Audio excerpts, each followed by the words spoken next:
Hi there and welcome to Busternet. It's episode 51 and we are definitely in the promotion playoffs.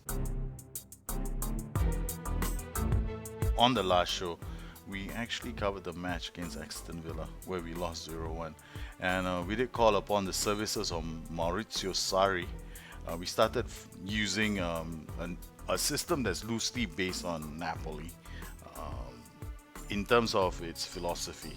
We didn't replicate the tactic entirely because of the players that I have, and we used the same principles and we turned that into a 4-3-3 that gave us some very good results. We won quite a few matches, kept in touch with the leaders.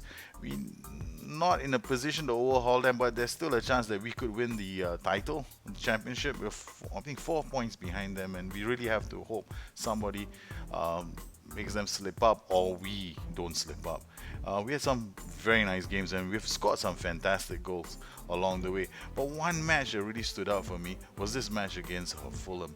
We, it's, it was during this match that I started thinking about certain things in the game, and it's kind of like encouraged me to write a really deep article on how you use mentality defensive lines together in a match with the right kind of passing instructions to get a certain style of play. And it was something I was trying to achieve with Gloucester because the whole idea here is that sometimes you approach certain teams and you're trying to break them down, but if you take too long to build your attacks up, what actually happens is you give them time to actually settle into defense, and by the time you actually get into their half, they're already like waiting for you, and they're going like, "All right, show me what you can do." And there you are trying your best to break them down. And if you're an average side like Gloucester City or below average in our case, then you're not going to score goals because they're just going to hit you on the counter. So you got to do it differently. And we were playing this match against Fulham, and this is the match where it all came gelling together for me. Here in this match, I finally realized I was doing something wrong, but I fluked my way to the championship title, and this match wasn't a fluke. This match was designed. This match we started on control fluid. We conceded a goal, which I can accept the first goal. The second goal, we did a pretty good job of getting the equalizer. But after we took the equalizer, we had a lot of problems building attacks up. Our attacks would often be disjointed, and even defensively, we were a complete mess, conceding the second goal to Fulham almost on the 30th minute mark. At this point in time, I was asking myself certain questions. I was looking at the game and I noticed one thing. Fulham was able to build their attacks from the back all the way to our goal. But whenever it came to my highlights, it'd either be a corner or a free kick. But it wouldn't show me any highlights where they show me building attacks from the back to the front. And this had me concerned. It always usually does because I want to see highlights of us attacking and building play up. And if I don't see enough of that, it makes me concerned. So we had to do something about this in the second half. Once the first half ended, I looked at my team and I decided, all right, okay, we're 2-1 behind. We really need to do something to keep the ball a lot more efficiently. Control mentality is a lot higher in terms of the risk profile, but we didn't change our defensive line, neither did we change our roles and duties. What we did instead was we actually went down to defensive mentality, which is a lower risk is a lot lower in terms of risk compared to control. And this time I noticed something different. When we moved the ball around, I was able to see transitions. I was able to see the ball moving through the transitions. I was also able to see us building play and attacking into the opponent's half. We were much better at keeping the ball, and we were a lot better at creating opportunities as opposed to what we were doing in the first half. And I was pretty happy with our equalizer, and determination is an attribute I really recommend people get in their sides because it's that fighting spirit in your team that will be the difference between losing 3 points, sometimes sharing a point, or winning all three. In our case, it helped us right to the end where we got the penalty and we managed to finally beat Fulham 3-2. This win reinforced our credentials for being one of the automatically promoted sides from the championship. And now we've got another 4 more games to play. And hopefully we put some pressure on the league leaders, Aston Villa, failing which we still should be able to get automatic promotion. The only way I don't see that happening is if we lose like 2 out of those 4 games. We've worked really hard this season to make ourselves into a side that takes its chances really well. One thing I am proud of is, in spite of our insipid home form, our away form has been brilliant, and we've also scored loads of goals from corners. I mean, I won't say loads, but 12 goals from corners is still a damn good return. And some of the goals that we've scored along the way, influenced by Sarri.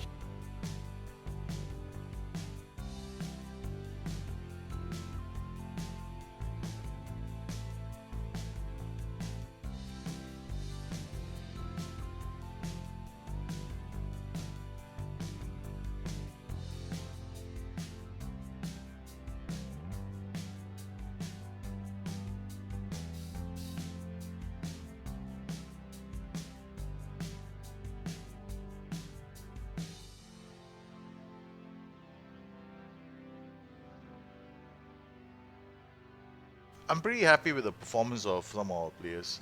We scored a lot of goals from direct free kicks. We've also been able to rapidly move the ball up and score goals as well, which was the goal the moment I started trying to replicate Sarri's system.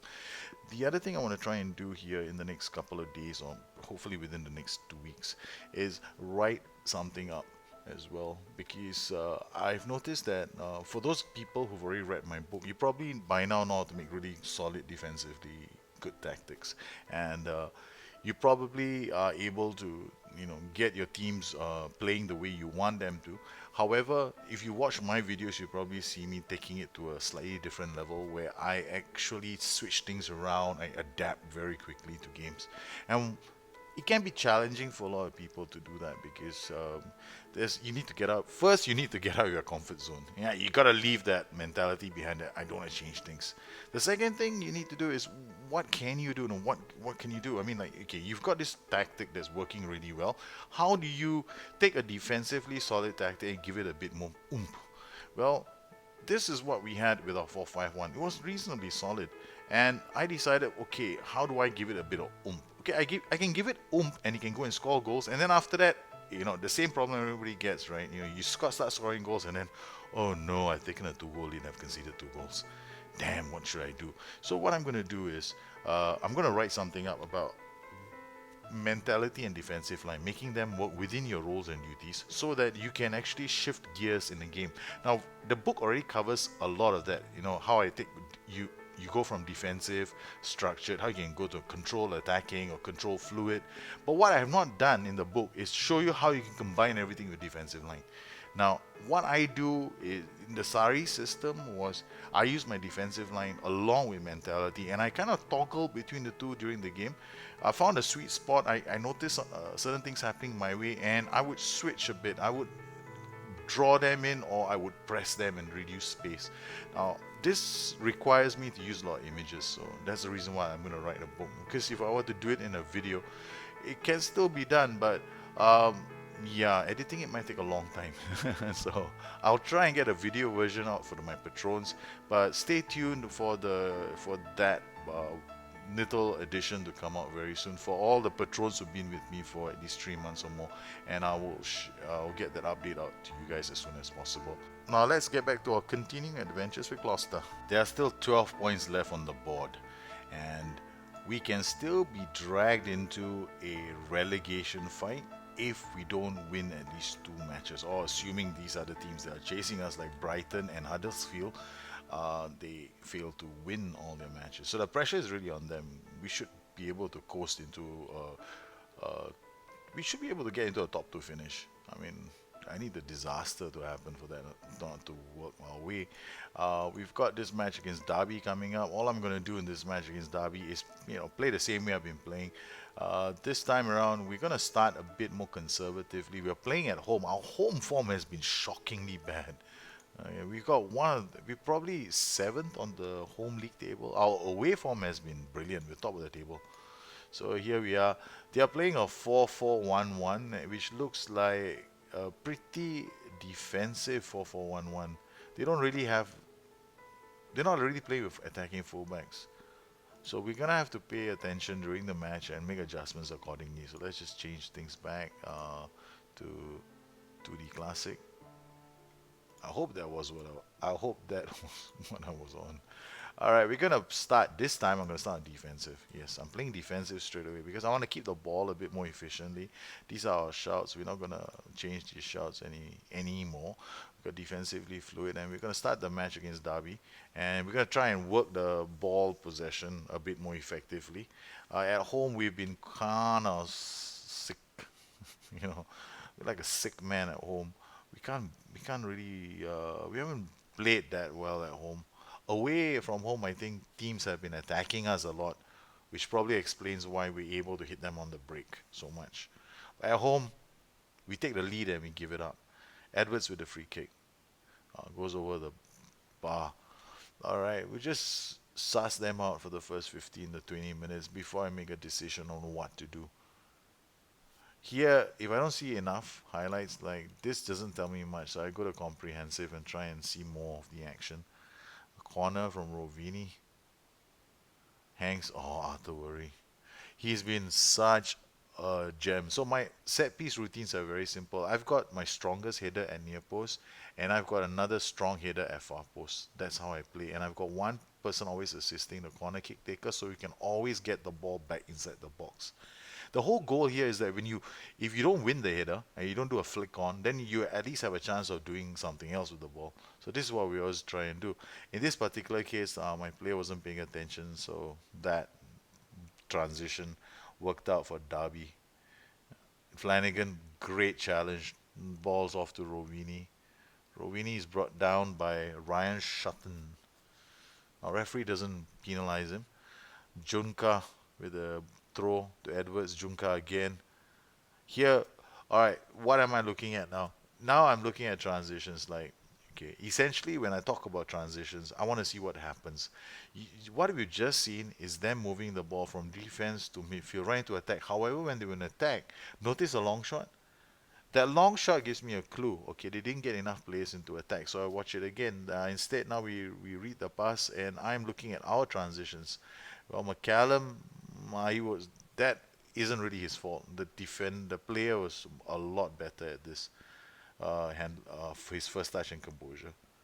So now Torrell goes in. I'm looking at the box. There are three players in the box. We did enough to close that down. So, okay, it seems fine. I haven't really seen Derby like attack from deep, or they don't appear to have a very attacking system. So what we remember to do this as well.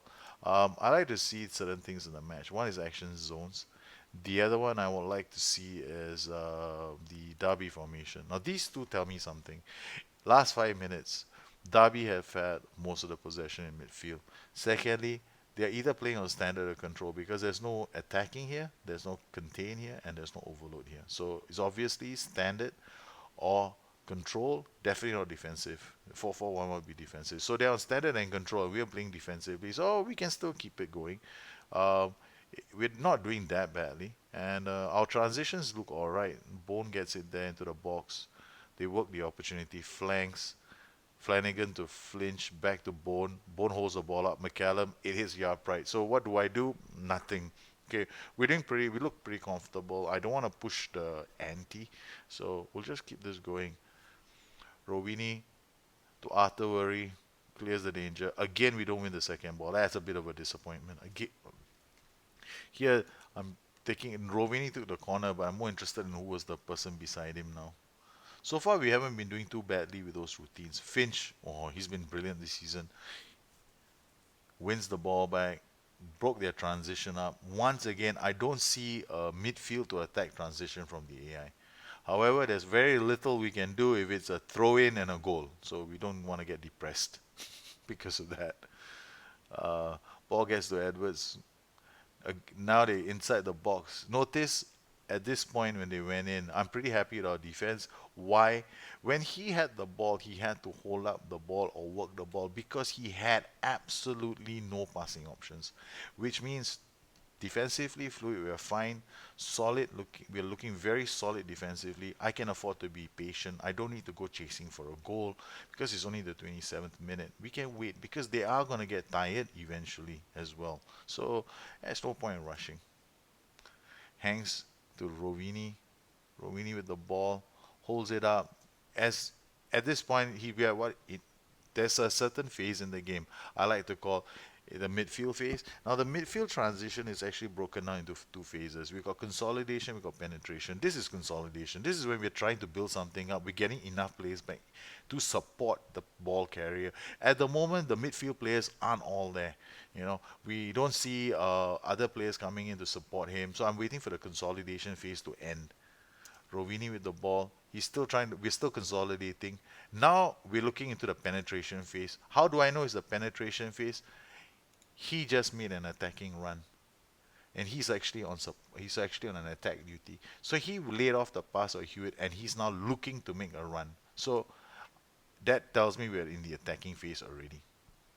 So now if we go back to midfield, we'll have gone from an attacking phase that didn't work into a consolidation phase. And this tells me a lot of things. It tells me that we are able to move the ball from defense to attack smoothly. Yay! I shall sit down here, smoke a peace pipe, and just enjoy the football. Hopefully we don't concede. There we go again. No support, no passing options, ball goes off. And we can go to extended highlights. The issue I notice with a lot of people who play this game is they have the setup all right. They've done everything. They've looked at the attack.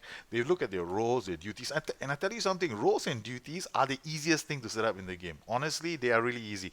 And if you can't get past that stage, then you can't start looking at transitions. So if you want to become really good at this game, there's a stage that you have to go through certain stages. Okay, you can't get the transitions and go. I can see it breaking down.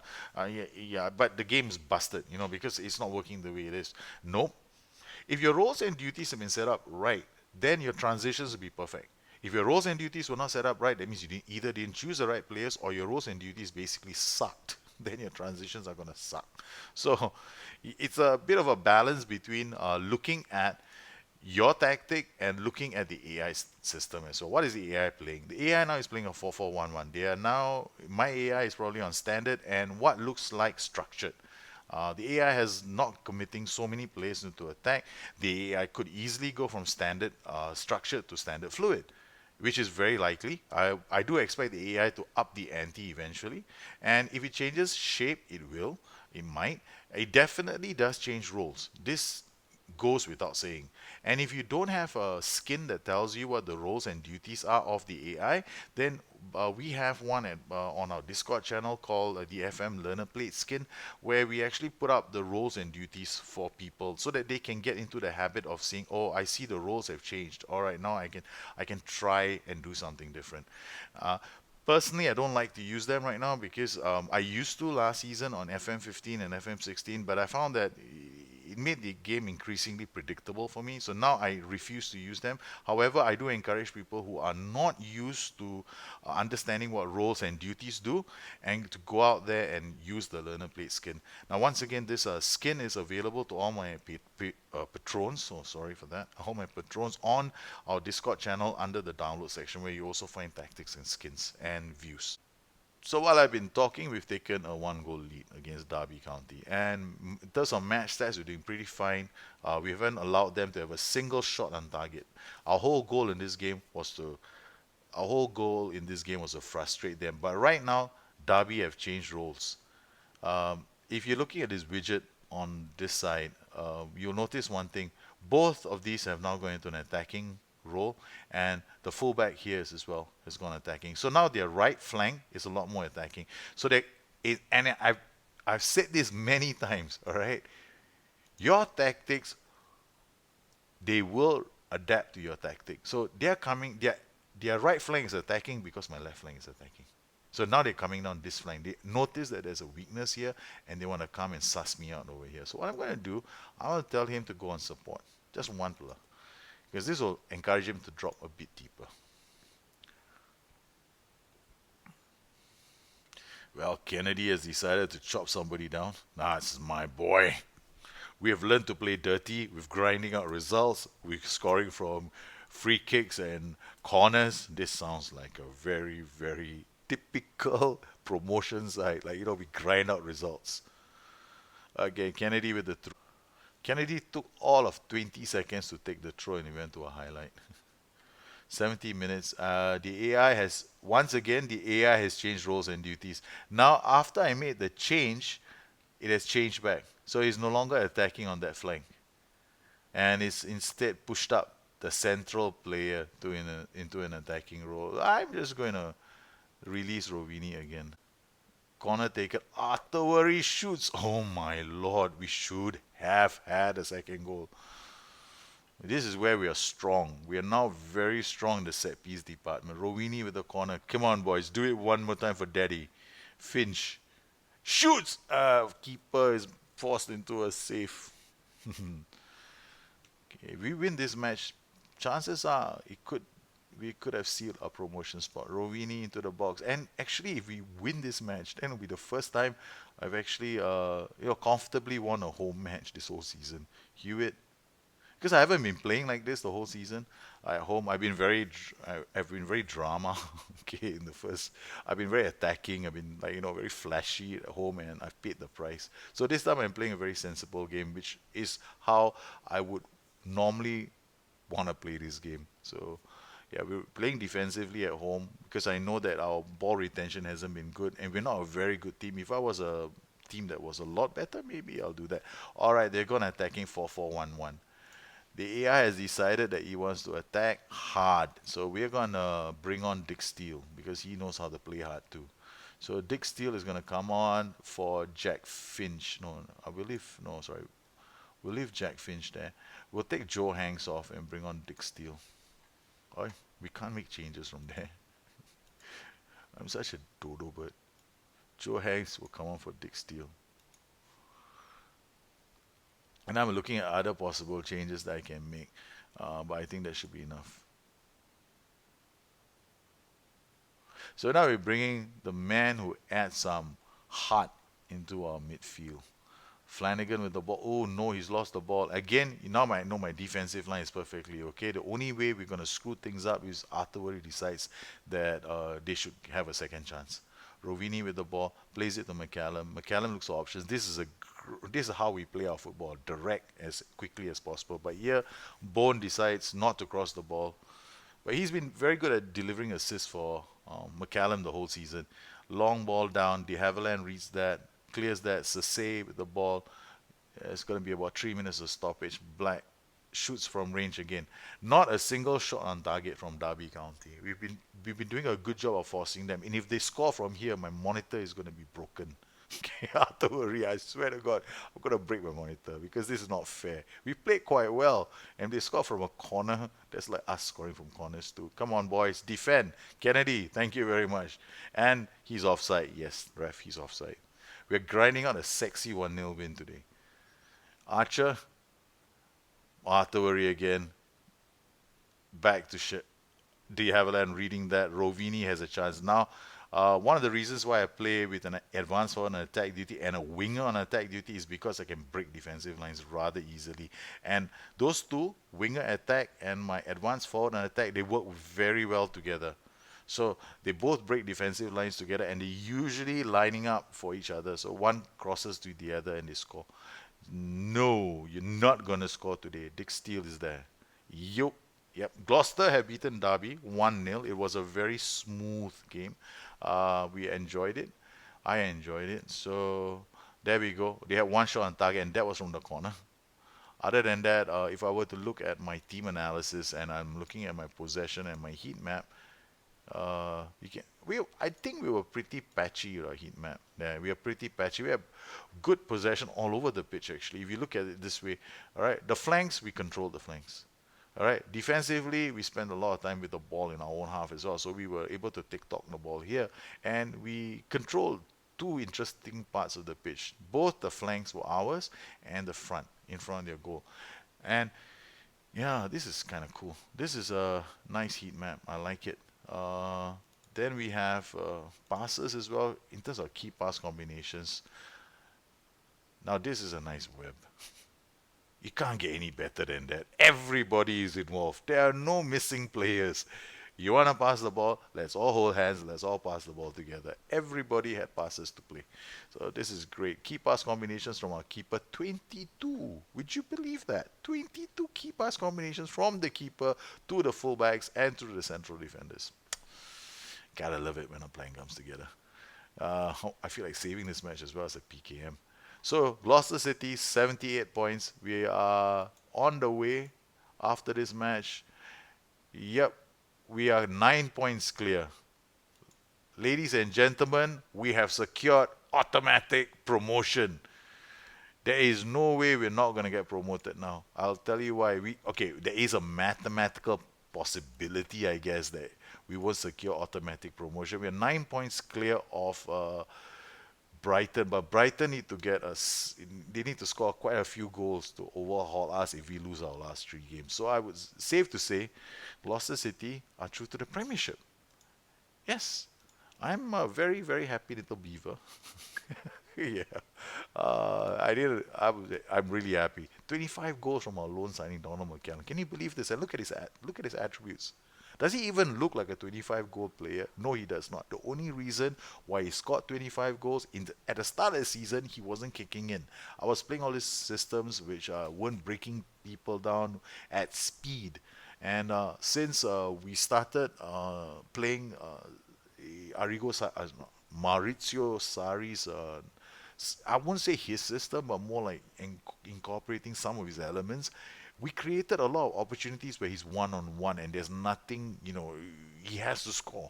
There's no other way. So it's all simple opportunities for him to tap the ball into the net. And we made it easy for him. He's gone on to score. Very happy. One other standout performer for me this season, the hero of our team, there are two. First, there's Joe Hanks.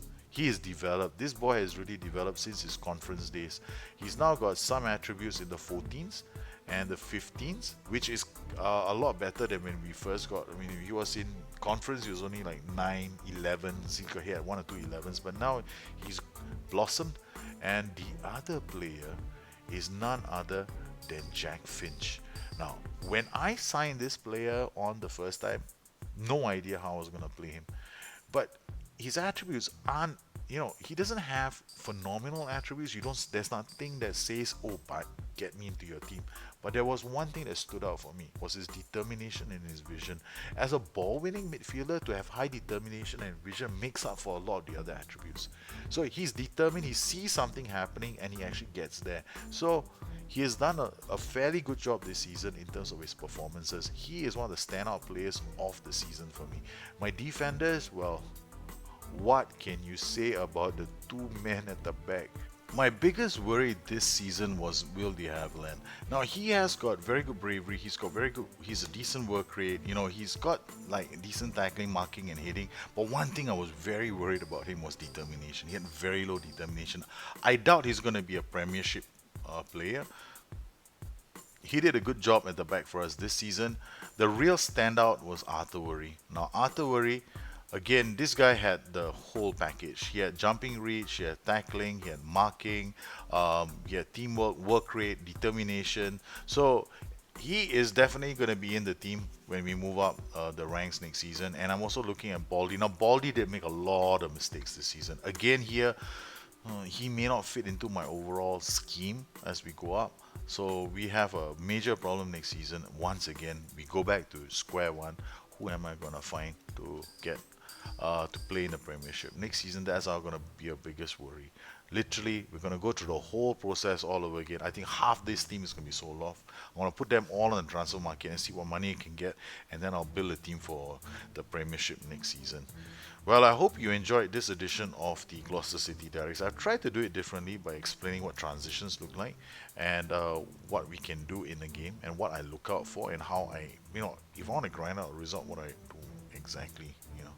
And if you have any questions, you know where to find me. You can always look me on Twitter at BusterNet or at addictedtofm.com, my website. For all my patrons, well, we've got a lot of people on Patreon right now helping others who want to create really good tactics. all you need to do is catch us on Discord. And if you want to find out how you can join our Discord community, please visit www.patreon.com/busternet for more information. By donating to help keep this channel up, then you also help us get others more comfortable with the game. And I want to thank all of you and thank every patron who's been helping to keep this channel up. So guys, you take care, have a good one. I'll catch up with you guys again soon. You take care. Bye bye.